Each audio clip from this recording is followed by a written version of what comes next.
Hello friends, तो आज हम करेंगे 9th स्टैंडर्ड मराठी का 12th पोयम पुन्हा एकदा। पुन्हा एकदा मतलब क्या? फिर एक बार। ठीक है, फिर से एक बार। अब वो एक बार क्या फिर से करना चाहती है या फिर क्या बताना चाहती है, जो हमारी पोएट है वो हमें क्या बताना चाहती है, ये सब हम आगे देखेंगे। ठीक है, पहले इंट्रोडक्शन पार्ट देख लेते हैं। इस पोएम को लिखा किसने है? प्रतिमा इंगोले। प्रतिमा इंगोले ये इस पोएम की कवयित्री है। ठीक है, ग्रामीण कथाकार कवयित्री। ग्रामीण कथाकार मतलब क्या? जो विलेज एरिया में जो कथाकार, मतलब ये विलेज एरिया में रहने वाली एक कथाकार और एक कवयित्री है। ठीक है, पोएट है, कवयित्री है। मतलब कौन? प्रतिमा इंगोले। हजारी बेलपान, अक्षिदीचे दाणे, सुगरणाचा खोपा, जावयाचा पोर इत्यादि कथा संग्रह। तो ये सब जो है वो उनकी कथा संग्रह है, ये इनकी कहानियाँ हैं जो इन्होंने लिखी है, ऐसी कहानियाँ हैं। ठीक है, भुलाई हा कविता संग्रह। भुलाई ये एक पोयम का एक, मतलब ये उन्होंने और एक ये पोयम लिखी है। और आगे बुढ़ाई ही कादंबरी प्रसिद्ध। बुढ़ाई इस नाम का एक नॉवल, कादंबरी मतलब नॉवल, इनका एक नॉवल बहुत पॉपुलर है। प्रसिद्ध है मतलब क्या? पॉपुलर है। ठीक है, अस्सल वैदर्भी बोलीचा प्रभावी वापर हे त्यांच्या लेखनाचे खास वैशिष्ट्य आहे। मतलब क्या? अस्सल वैदर्भी विदर्भ कभी नाम सुना होगा अगर मराठी लोग, मतलब मराठी लोग तो जानते हैं विदर्भ मतलब क्या। एक एरिया है गांव का, उसमें ना एक अलग थोड़ा एक जैसे टोन रहता है ना बोलने का, उनका एक अलग टोन रहता है बोलने का। काय करून राहिले बे, हे कशाला करले बे, ऐसा वैसा कुछ, ऐसा एक उनका एक टोन रहता है ऐसा बोलने का। ठीक है, तो ये जो है उसको क्या बोलते हैं? वैदर्भी भाषा।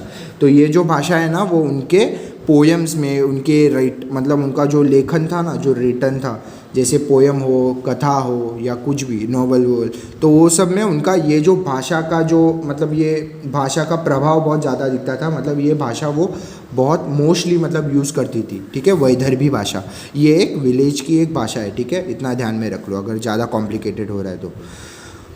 त्यांच्या लेखनाचं खास वैशिष्ट्य, मतलब ये उनकी एक स्पेशलिटी थी। ठीक है, अब ये तो हुआ इंट्रोडक्शन। अभी पोयम में हमें क्या बताया गया है यहाँ पर नीचे बताया। ठीक है, नवनिर्माणाचा ध्यास घेतलेल्या मनाच्या भावस्थितीचे वर्णन प्रस्तुत कवितेत कवयित्रीने केले आहे। ठीक है, तो नवनिर्माणाचा ध्यास मतलब क्या? कुछ इनोवेशन करना, कुछ नया, कुछ बोलते हैं ना, ऐसा एक बिग चेंज लाने का एक ध्यास, एक एम सबके मन में होता है, मतलब सबके मन में होना चाहिए।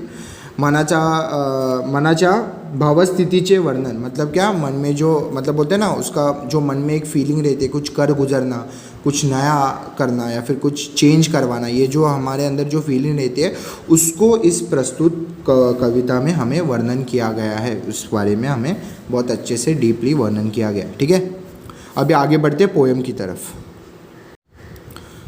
पुन्हा एकदा चमकावी वीज, उतरावी खाली, भिनावी रक्तात, पेटावे स्नायू, करीत पुकार पुन्हा एक बार। ठीक है, अभी इस पूरे स्टांजा का मतलब क्या है मैं बताता हूँ। पुन्हा एकदा मतलब क्या? फिर एक बार। अभी इसमें ना, इस पोएम में ध्यान रखना कि ना ये पोएम ना तीन स्टैंजा में है।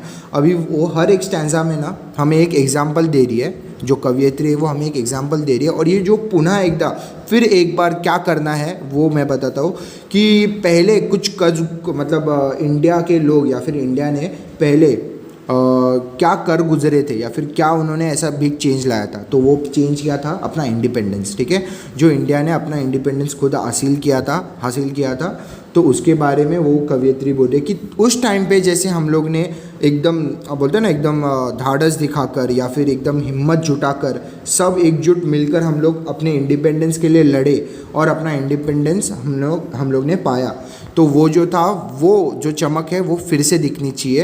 अभी क्यों दिखनी चाहिए? इंडिपेंडेंस तो मिल गया, पर इंडिपेंडेंस के बाद भी हमारे देश में ऐसे बहुत सारे प्रॉब्लम्स हैं, जैसे कास्ट डिस्क्रिमिनेशन या रेसिज्म या बोल सकते हो बैकवर्ड एरिया जो है हमारी, पॉवर्टी, ऐसे बहुत सारे प्रॉब्लम्स हैं हमारे देश में अभी भी। तो उन्हें फाइट करने के लिए हमें फिर से एकजुट होना है, फिर से वही लड़ना है। तो उसके लिए हमें ये एक, बोलते हैं ना, प्रोत्साहन के लिए ये पूरी पोयम है। ठीक है, कि हमें जो हमारे इंडिया में जो प्रॉब्लम्स आ रहे हैं उनसे फेस करके उनको, बोलते हैं ना, टैकल करना है या फिर उन्हें उनसे लड़ना है और हमें अपना इंडिया फिर से एक प्राउड नेशन बनाना है और हमें इंडिया को बहुत ऊंचे स्तर पर लेके जाना है, ठीक है। तो ये सब हमें इस पोएम के द्वारा हमें बोलते ना एक एनकरेज किया गया है, ठीक है। आगे तो पुनः एकदा मतलब क्या, फिर से एक बार। चमकावी वीज, चमकावी वीज मतलब क्या, लाइटनिंग होनी चाहिए, थंडर होनी चाहिए, जैसे इधर पोएम में दिखाया है थंडर हो रहा है वहाँ पर, ठीक है। उतरावी खाली, उतरावी खाली मतलब क्या, ज़मीन में आनी चाहिए, नीचे उतरनी चाहिए। ऐसी लाइटनिंग, ऐसी जो स्ट्रॉन्ग लाइटनिंग रहती है, जो थंडर रहता है वो नीचे उतरना चाहिए। भिनावी रक्तात मतलब हमारे ब्लड्स में, वेन्स में हमारे घुसनी चाहिए, एकदम बोलते हैं ना एकदम जोश आना चाहिए हर एक के बॉडी में। पेटावे स्नायु, पेटावे स्नायु मतलब हमारे जो मसल्स हैं वो भी एकदम बोलते हैं ना एक्टिव रहने चाहिए, एकदम काम करने के लिए तैयार, या फिर बोलते हैं ना ऐसा कुछ कर गुजरना है, ये फीलिंग हमें रहनी चाहिए हमारे अंदर, ठीक है। करित पुकार, करित पुकार मतलब क्या, सबको बुलाते हुए, सबको एक आह्वान करते हुए, ठीक है, या फिर एक बोलते हैं ना एक ऐसा अनाउंसमेंट करते हुए कि हमें कुछ कर गुजरना है, हमें इन जो भी हमारे प्रॉब्लम्स हैं उन्हें टैकल करना है, ये सब जो है वो पुकार करते हुए। पुनः एक बार मतलब क्या, फिर से एक बार। जैसे हमने इंडिपेंडेंस जब हमें मिलना मतलब जब हम लोग इंडिपेंडेंस की फ़ाइट कर रहे थे, तब जैसे हम पुकार करते करते हमारा आंदोलन था या फिर जो भी था, तो वो सब जो था वैसे ही हमें पुकार करते करते अभी सब को एक साथ लाकर इस जो भी प्रॉब्लम्स हैं इंडिया में या फिर जो प्रॉब्लम हम फेस कर रहे हैं उसको टैकल करना है, ठीक है। फर्स्ट पैसेज समझा। अभी नेक्स्ट जैसे यहाँ पर क्या बोला, मतलब वीज यावी, चमकावी वीज, उतरावी खाली, भिनावी रक्तात, वो बोलते हैं ना एकदम थोड़ा हीरोइक फील दे रही है यहाँ पर कवियत्री। जैसे आपने कभी मूवीज़ में देखा रहेगा या फिर सुपर हीरो मूवीज़ में देखा रहेगा, फॉर एग्जांपल थॉर, जैसे कि जो मार्वल यूनिवर्स में है, आपको पता ही होगा। तो वो जैसा है कि जैसे लाइटनिंग आती है और उसके अंदर जाती है, फिर उसमें पावर्स आ जाती है, तो वैसा एक सिनारियो यहाँ पर एक्सप्लेन करिए ये जो कवियत्री है वो, ठीक है। नेक्स्ट, पुन्हा एकदा घालित पिंगा पावसाच्या सरी व्हाव्यात बेभान, कोसळाव्या खाली मातीत माती व्हावी एक, पुसून टाकीत भेदाभेद, पुनः एक वेळ, ठीक है। अभी यहाँ पर क्या बोला गया है, भेदाभेद और पुनः एक वेळ, ये कैमरे में नहीं आया था इसलिए, ठीक है। अभी पुनः एकदा मतलब फिर से एक बार हमें क्या करना है, क्या होना चाहिए, घालित पिंगा पावसाच्या सरी, पावसाच्या सरी मतलब क्या, वो जो ड्रॉप्स रहते हैं ना, सरी ड्रॉप्स कैसे बोल सकते, रुको एक मिनट। पावसाच्या सरी मतलब वो जो हमारा बारिश आता है ना, वो वेव्स में आता है। कभी कभी देखो, आप ध्यान से देखोगे ना तो ऐसा वेव्स जाते हुए दिखता है, ऐसे जो उसके ड्रॉपलेट्स रहते हैं ना वो सब झुंड में आते हुए ऐसे वेव्स दिखता है, ऐसे दूर से देखोगे ना तो ऐसा बारिश ऐसा आड़ा जा रहा है ऐसे बोलते हैं। तो वो जो रहते हैं ना सरी, उसको बोलते हैं, वो जो उनकी जो वेव्स रहते हैं ना, जो आते रहते हैं, जो ड्रॉपलेट्स, उनको बोलते हैं सरी। तो वो जो दो ड्रॉपलेट्स है या फिर मतलब जो ड्रॉपलेट्स है वो क्या होने चाहिए, कोसळाव्या खाली। तो वो जो बारिश की जो बूंदे हैं, जो सरी है, वो सब हमें वो क्या होनी चाहिए, कोसळाव्या खाली। कोसळाव्या खाली के पहले है कुछ, तो व्हाव्यात बेभान, सॉरी, व्हाव्यात बेभान मतलब वो अनकंट्रोल होने चाहिए, फ्री होने चाहिए। वो जो ड्रॉपलेट्स है, वो जो बारिश के जो ड्रॉप रहते हैं या फिर बारिश के जो सरी रहते हैं, वो अनकंट्रोलेबल रहने चाहिए, फ्री होने चाहिए। और बोलते हैं ना ऐसा, वो हमें यहाँ पर एक एग्जांपल दिया गया कि हमें भी ऐसा ही फ्री होना है, ऐसे ही अपने हक के लिए लड़ना है, या फिर जो प्रॉब्लम्स हम फेस करें उसको टैकल करना है विदाउट एनी टेंशन, या फिर किसी का भी कुछ भी ना सोचे, बिना सोचे, बोलते हैं ना किसी से ना डरे, हमें सबका डटकर सामना करना है। यहाँ पर ऐसे बोल रहे बेभान मतलब क्या बोलते हैं ना कि कुछ सोचे बिना कुछ भी एक्ट करना, मतलब बोलते हैं ना विदाउट एनी फियर, वैसे, ठीक है। बेभान। कोसळाव्या खाली, तो वो ज़मीन पे गिरनी चाहिए। कोसळाव्या खाली मतलब क्या, नीचे गिरने चाहिए ज़मीन पे, ठीक है। मातीत माती व्हावी एक, मातीत माती व्हावी एक मतलब क्या, जो मिट्टी अलग अलग रहती है, बारिश गिरने के बाद वो मिट्टी कैसी एक साथ हो जाती है, वैसे यहाँ पर बोला है कि मातीत माती व्हावी एक, तो मिट्टी जो रहती है अलग अलग, वो सब एक होनी चाहिए, ठीक है। पुसून टाकीत भेदाभेद, फुसुन टाकित भेदाभेद। फुसुन टाकित भेदाभेद मतलब क्या? भेदाभेद मतलब डिस्क्रिमिनेशन, जो हम लोग कास्ट डिस्क्रिमिनेशन करते हैं, रीजनल डिस्क्रिमिनेशन करते हैं, या रेसिज्म। तो ये जो इक्वालिटी अनइक्वालिटी ये सब जो कॉन्सेप्ट्स है वो सब इसमें आते हैं भेदाभेद में, ठीक है। तो वो नहीं होने चाहिए और वो मिट जाने चाहिए। फुसुन टाकित मतलब क्या? मिट जाने चाहिए। जो हमारे डिस्क्रिमिनेशन है, जो हम इक्वल अनइक्वल बोलते रहते हैं, अब ऊंची जात नीची जात ये सब जो हम करते हैं वो सब मिट जाना चाहिए, ठीक है। फुसुन टाकित मतलब मिट जाना चाहिए। पुनः एक वेळ मतलब क्या? फिर से एक बार। अगर आप देखोगे ना तो इंडिपेंडेंस के टाइम पे ऐसा नहीं था, हिंदू मुस्लिम मराठी सिख ईसाई सब एक साथ मिलके सब ने एक साथ आवाज़ उठाई इंडिपेंडेंस के लिए, सबको सब इंडिपेंडेंस के लिए लड़े। तब सोल्जर्स थे, मतलब ऐसा पता ना, कोई एक ये नहीं था कि ये मुस्लिम ये है या फिर ये हिंदू ये है, सब एक इंडियन थे। मतलब इम्पॉर्टेंट क्या था कि वो इंडियंस है, ठीक है। अभी क्या हो रहा है कि कौन मुस्लिम है, क्या है, ये हिंदू है, ये मुस्लिम है, ये सब ये जो हो रहा है, जो डिस्क्रिमिनेशन हो रहा है, जो अनइक्वालिटी हो रही है, तो वो सब नहीं होनी चाहिए, ऐसे कवियत्री बोल रही है, ठीक है। तो पहले जब हम थे, जैसे पहले हम थे कि सब एकजुट मिलके लड़ रहे थे, सब वैसे ही हमें इस जो प्रॉब्लम्स हमें अब आ रही है उसके लिए भी हमें एकजुट होकर लड़ना पड़ेगा, ऐसे कवियत्री बोल रही है, ठीक है। पुनः एक वेळ मतलब फिर एक बार, ठीक है। अभी आगे, पुन्हा एकदा घुमावा वारा, युवक इथला भारला जावा, भुलावी तहान विसरावी भूक, नवनिर्माणाची लागावी चाहूल, उजळावी भूमी दिगंतात पुन्हा एकदा, ठीक है। तो अभी ये stanza last. Sorry for interruption, but एक गुड न्यूज़ है for all Maharashtra state board students. Maharashtra state board class 9th और 10th के स्टूडेंट्स के लिए एक गुड न्यूज़ है फ्रॉम अनअकैडमी।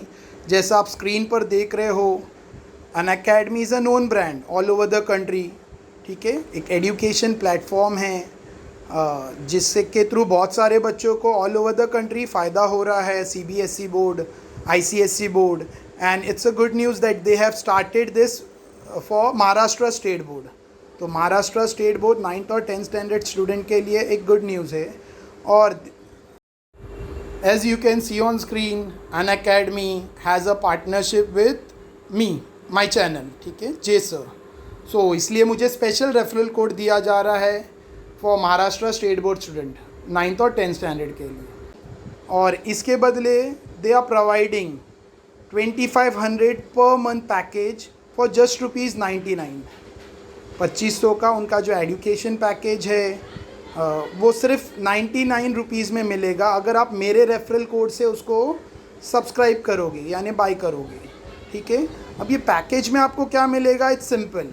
पैकेज में आप देखिए, पैकेज में आपको फ्री लाइव क्लासेस मिलेंगे, ठीक है, फ्री टेस्ट मिलेगा, ऑलराइट। इसके अलावा देखो, या इधर आप स्क्रीन पे देख सकते हो, best educator, most structure way में एजुकेशन मिलेगा, और डाउट सॉल्विंग सेशन होंगे स्पेशल, और access unlimited course by getting just one subscription. एक सब्सक्रिप्शन पे आपको अनलिमिटेड कोर्सेज मिलेंगे। फिर इंटरैक्शन करने मिलेगा विद द बेस्ट एजुकेटर, और आप लोग ऑफलाइन भी वीडियोस डाउनलोड करके बाद में भी देख सकते हो, ठीक है। और ये कोर्सेज हर मीडियम के बच्चे के लिए, यानी हर मीडियम के स्टूडेंट्स के लिए, English medium, Hindi medium, Marathi medium, semi English medium. आप स्क्रीन पे देख सकते हो, क्लास 9th के लिए एक लिंक दिया हुआ है और क्लास 10th के लिए एक लिंक दिया हुआ है। मैं इस लिंक को वीडियो के डिस्क्रिप्शन में ऐड कर दूंगा। डिस्क्रिप्शन ओपन करके आप ये लिंक क्लिक करने पर आप डायरेक्टली पेज पर जाओगे। मैं आपको करके बता देता हूँ। देखो, लिंक क्लिक करते ही आपकी स्क्रीन पर ये पेज ओपन हो जाएगा जहाँ पे आपको ये ऑप्शन मिलेगा गेट सब्सक्रिप्शन, ठीक है। तो पहले आपको अपना नाम, एड्रेस और सारी फॉर्मेलिटीज़ जो है, मतलब अपना एक्सेट्रा डेटाज देना है और अपना फ़ोन नंबर देना है, रजिस्टर करना है अनअकैडमी में। फिर आप ये सब्सक्रिप्शन ले सकते हैं। जब आप गेट सब्सक्रिप्शन करके पेज ओपन करोगे तो आप देख सकते हो 1 मंथ सब्सक्रिप्शन है 2500, 3 मंथ्स का है 2167, 6 month 12 months and so on, ठीक है। बट बिकॉज मेरा रेफरल कोड अगर आप यूज़ करोगे, क्योंकि मैंने आपको कहा कि दे हैव अराइव्ड मी और मुझे स्पेशल रेफरल कोड दिया जा रहा है, मेरे बच्चों के मतलब मेरे जो लिंक में स्टूडेंट्स है, जो मेरे व्यूवर्स है उनके लिए, मेरे जो यूट्यूब व्यूवर्स है, सब्सक्राइबर व्यूवर्स है, उनके लिए एक स्पेशल रेफरल कोड दिया जा रहा है। अगर वो रेफरल कोड से अगर आप ये पैकेज लेते हो या आप ये सब्सक्राइब करते हो तो you will get it for rupees only 99। तो मैं देखो यहाँ पर रेफरल कोड पुट करके आपको बता रहा हूँ। It should be in Capitals में डालना है पूरा सारे अल्फ़ाबेट, JESSIR, जे सर सिर्फ, ठीक है। जैसे ही आप जे सर डालोगे और अप्लाई करोगे तो you all can see on the screen सारे पैकेजेस 99। 1 मंथ का जो पैकेजेस था जो 2500 है, 500 समथिंग था, वो आपको सिर्फ 99 रुपीज़ में मिलेगा, मतलब 95% डिस्काउंट। उसके बाद आप उसको सिलेक्ट कर लो और पे कर दो। पुन्हा एकदा घुमावा वारा मतलब फिर से एक बार ऐसी हवा चलनी चाहिए जिसमें युवक इतला भारला जावा। युवक इतला मतलब यहाँ का जो यूथ है, यहाँ की जो यंग जनरेशन है, वो क्या होनी चाहिए, भारला जावा मतलब इंस्पायर होनी चाहिए या फिर इनकरेज होनी चाहिए कि हमें कुछ कर गुजरना है, हमें कुछ चेंज लाना है, ठीक है। इसलिए भुलावी तहान विसरावी भूक नवनिर्माणाची लागावी चाहूल मतलब क्या, भुलावी तहान मतलब हमारा जो बोलते हैं ना, जो प्यास रहती है वो भूल के, विसरावी भूख जो भूख रहती है वो भी भूल के हम क्या करना चाहिए, नवनिर्माणाची लागावी चाहूल मतलब क्या, कुछ इनोवेट करना है या फिर कुछ इनोवेशन लाना है या कुछ चेंज लाना है, बड़ा चेंज लाना है, ऐसी हमें एक चाहूल लगनी चाहिए। चाहूल मतलब क्या बोलते हैं ना, वो एक कैसे बोल सकते हैं, चाहूल एक कर गुजरना या फिर कुछ वो करना ही है हमें, ऐसा एक एम हमें मिलना चाहिए कि हमें कुछ चेंज लाना है, हमें कुछ नया करना है, ऐसे एक हमें बोलते हैं ना एक इच्छा होनी चाहिए, एक ऐसा एम रहना चाहिए हमारा, ठीक है, कि हम सब प्यास भूख ये सब भूल के हम उसमें लग जाए, ठीक है। लागावी चाहूल उजळावी भूमी दिगंतात पुन्हा एकदा। उजळावी भूमि दिगंतात मतलब क्या, हमारी जो धरती है, हमारा जो अर्थ या फिर हमारी जो यहाँ पर इंडिया बोल सकते हो क्योंकि यहाँ पर देश की बात हो रही है, ठीक है। तो यहाँ पर क्या बोल रहे हैं कि ये जो हमारी धरती हो या फिर इंडिया हमारा जो देश है वो हमें फिर से एक बार बोलते हैं ना एक प्राउड फील करना चाहिए। उजरावी भूमि मतलब क्या, एकदम ऐसा चमकना चाहिए सबके आँखों में या फिर सबके बोलते हैं ना नज़रों में आना चाहिए। हमारा जो देश है वो सबकी नज़रों में आना चाहिए और सब जगह पे हमारा बोलते हैं ना एक रिस्पेक्ट हो, हमारी एक रिस्पेक्ट हो, इंडिया की रिस्पेक्ट हो और सब जगह पे जाना जाए इंडिया अच्छे कामों की वजह से, ठीक है। दिगंतात मतलब क्या, ऑल ओवर वर्ल्ड। पुनः एकदा फिर एक बार, ठीक है। तो यहाँ पर ये पूरी पोएम ख़त्म होती है। बहुत ही इजी पोएम है, सब वर्ड्स का मीनिंग मैंने लिखा है। आपको अभी एक्टिविटी भी मैं आगे सॉल्व करूँगा, वो भी आप देख लो एक बार, ठीक है। Thank you. अभी एक्टिविटी की ओर बढ़ते हैं। पुन्हा एकदा की एक्टिविटी स्वाध्याय। कवयित्रीला असे का म्हणावेसे वाटले ते लिहा मतलब क्या, कवयित्री को ऐसा क्यों बोलना चाहिए, ऐसा क्यों लगा, ये लिखना है, ठीक है। कारण लिहा, सिंपल, ठीक है। पावसाच्या सरी कोसळाव्यात, कारण तो पावसाच्या सरी कोसळाव्यात उसका रीज़न क्या है, ठीक है। तो उसका रीज़न है मातीत माती मिसळून एक व्हावी, भेदाभेद नष्ट व्हावे म्हणून, ठीक है। नेक्स्ट, भुलावी तहान विसरावी भूख, कारण तो हमें अपनी थर्स्टी बोलते ना प्यास और भूख सब भूलना चाहिए, क्यों, उसका कारण क्या है, तो इथल्या युवकाला नवनिर्माणाची चाहूल लागावी। तो इसका कारण है कि इस यहाँ के जो यूथ है उसको नवनिर्माण की, इनोवेशन की, कुछ चेंज लाने की एक चाहूल लगे, ठीक है, चाह हो। अभी नेक्स्ट क्वेश्चन, प्रश्न दूसरा, खालील घटनांचे कवयित्रीला अपेक्षित परिणाम लिहा। तो ये जो नीचे जो इंसिडेंट दिए गए हैं उनका कवयित्री को क्या मतलब, कवयित्री के हिसाब से क्या उसका परिणाम होना चाहिए, ये लिखो, ठीक है। गोष्टी, यहाँ पर क्या लिखा है, वीज चमकने, तो वीज चमकने से क्या होना चाहिए कवयित्री के हिसाब से, तो रक्त भिनून स्नायु पेटावेत। तो ये कवयित्री को लगता है कि वीज चमकने से ये होना चाहिए, ठीक है। नेक्स्ट, वारा घूमने से क्या होना चाहिए, तहान भूक विसरून इथला युवक भारला जावा, ठीक है। अभी नेक्स्ट प्रश्न तिसरा, खालील प्रत्येक व त्यांचे अर्थ यांच्या जोड्या लावा, मैच द कॉलम, ठीक है। वीज रक्तात बिनावी, तो इसका आंसर क्या है, माणसात उत्साह निर्माण व्हावा। नेक्स्ट, मातीत माती एक व्हावी, आप चाहिए तो स्क्रीनशॉट भी ले सकते हो, ठीक है। मातीत माती एक व्हावी, इसका आंसर है मातीने भेदभाव विसरावा। नवनिर्माण, थर्ड वाला क्वेश्चन, नवनिर्माणाची चाहूल लागावी, इसका आंसर है नवनवीन गोष्टीची निर्मिती करण्याची इच्छा व्हावी, ठीक है। मतलब नए नए चीज़ इनोवेट करना या नए नए चीज़ करने की इच्छा होनी चाहिए, ठीक है। जैसे मैंने बोला चाहूल मतलब इच्छा।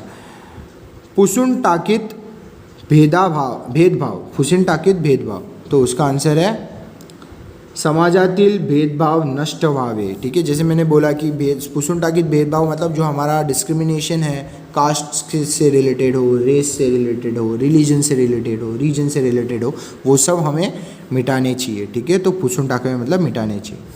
लास्ट, उजळावी भूमी दिगंतात, उजळावी भूमी दिगंतात, सर्वत्र भारत भूमि चमकावी, मतलब क्या, हर जगह भारत का नाम जो है वो प्रसिद्ध होना चाहिए, या फिर हर जगह एक इंडिया को एक रिस्पेक्ट मिलना चाहिए और सब लोग भारत को एक अच्छे नज़रिए से जानने चाहिए, ठीक है।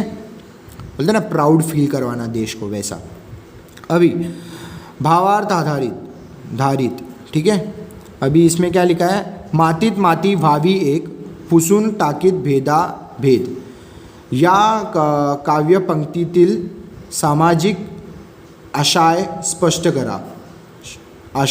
करा, ठीक है। मतलब यहाँ पर क्या बोला गया है कि मातीत माती, जैसे मैंने पोएम में सीखा है कि मातीत माती व्हावी एक, मतलब क्या, मिट्टी में मिट्टी मिलनी चाहिए और एक होनी चाहिए। यहाँ पर कवियत्री क्या बोलना चाहती है कि ये जो हमारे जो अलग अलग, मतलब बोलते हैं ना, एक अनइक्वालिटी हुई है या फिर डिस्क्रिमिनेशन हो रहा है, कास्ट डिस्क्रिमिनेशन हो रहा है कि ये ऊंची जात, ये नीची जात, या हिंदू मुस्लिम और ऐसे अलग अलग जो कास्ट के लोग, थोड़े बोलते हैं ना, एक अनवांटेड स्पेस जो हमारे है बीच में, जो अनवांटेड स्पेस है वो मिटना चाहिए और हम सब एक साथ होने चाहिए और एकजुट होने चाहिए।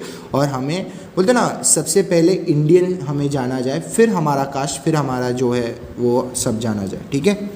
तो वो आपको यहाँ पर एक्सप्लेन करना है। सामाजिक मतलब क्या, सोशल, ठीक है। सोशल जो अपना एनवायरनमेंट, जो सराउंडिंग है या फिर सोशली कैसा इफ़ेक्ट करता है ये जो लाइन है वो, तो वो आपको बताना है, ठीक है। जो हमारा कास्ट डिस्क्रिमिनेशन हो रहा है वो सब के बारे में ही आपको सब बताना है। नेक्स्ट, अभिव्यक्ती, आपल्या देशात शांतता निर्माण व्हावी यासाठी पुन्हा एकदा काय व्हावे असे तुम्हास वाटते ते स्वतःच्या शब्दात सविस्तर लिहा। मतलब क्या, हमारे देश में पीस हो और बोलते ना शांतता हो, जैसे पीस हो, कहीं कुछ लड़ाई झगड़े नहीं, कोई दंगा फसाद नहीं, ऐसा कुछ होना चाहिए। तो फिर से क्या होना चाहिए, ऐसी कौन सी चीज़ होनी चाहिए जिससे ये सब रुक जाएगा, ये आपको लगता है, ये आप अपने शब्द में बताओ और डिटेल में बताओ, ठीक है। सविस्तर मतलब क्या, डिटेल में बताओ, ठीक है। नेक्स्ट क्वेश्चन, कवितेचा तुम्हाला समजलेला भावार्थ स्पष्ट करा। तो कविता में जो आपको समझा है वो भावार्थ आप स्पष्ट करो, या फिर मतलब कविता का जो मीनिंग आपको समझा है वो आप अपने शब्द में लिखो, ठीक है, ऐसा बोला गया है। तो आई होप आपको ये पूरा वीडियो अच्छा लगा होगा। एक्टिविटी भी सॉल्व कर दी हमने, पोएम भी हो गया, मीनिंग्स भी लिख लिए, ठीक है। वीडियो अच्छा लगा तो वो लाइक करो, शेयर करो और सब्सक्राइब करो चैनल को। Thank you.